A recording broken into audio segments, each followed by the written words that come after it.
이번 개정안의 의도는 정부 설명대로라면 사회적 연대와 소득 재분배 기능을 강화하겠다는 겁니다. 쉽게 말해서 많이 가진 사람들이 더 내는 구조가 되는 거죠.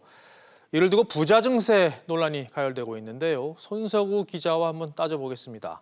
손 기자, 네. 일단 정부는 부자 증세가 아니라고 설명했죠. 네, 그렇긴 한데 10억 원을 초과하는 이 과표 구간을 새로 만들어서 소득세 최고세율을 45%로 인상했지 않습니까? 네. 아무래도 이런 것은 대표적인 부자 증세라고 볼 수 있습니다. 문재인 정부 들어서만 소득세율 인상은 2번에 걸쳐서 이뤄졌고요. 정부는 이번 소득세율 인상으로 세수 증대 효과는 9천억 원 정도에 불과하다면서 증세가 아니라고 설명을 하고 있기는 한데요.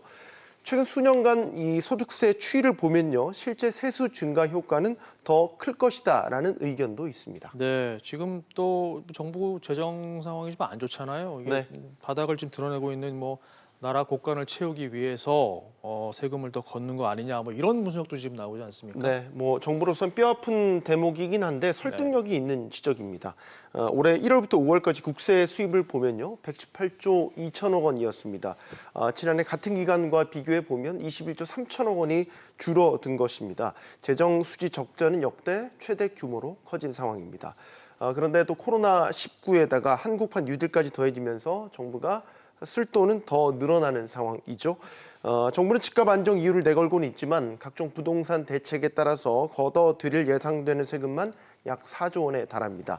지난 5월에는 또 조세재정연구원이나 KDI 같은 국책연구기관에서 일제히 증세 논의가 필요하다, 이런 의견을 제시한 바도 있습니다. 이번 세법 개정안의 전체적인 기조가 증세 색깔이 강하다는 점에서 이들 연구기관들의 주장이 반영된 게 아니냐, 이런 분석도 나오고 있습니다. 네, 오늘 금융세제 개편한 내용 중에 주식양도세가 지금 수정이 됐잖아요. 네. 여기에 대한 뒷말은 없습니까? 주식 투자자들의 반발이 워낙 거셌기 때문에, 또 이에 문재인 대통령이 직접 나서서 수정 지시를 내렸기 때문이죠. 가장 눈에 띄는 것이 역시 이 양도 차익 기본 공제 기준인데요. 이게 2천만 원 이하에서 5천만 원 이하까지 대폭 상향 조정된 것입니다. 이 공제 대상이 물론 이 공모 주식형 펀드를 통한 차익도 포함되긴 했지만 세수 대상을 따져보면요, 기존 30만에서 15만 명으로 절반이 줄어들게 됩니다.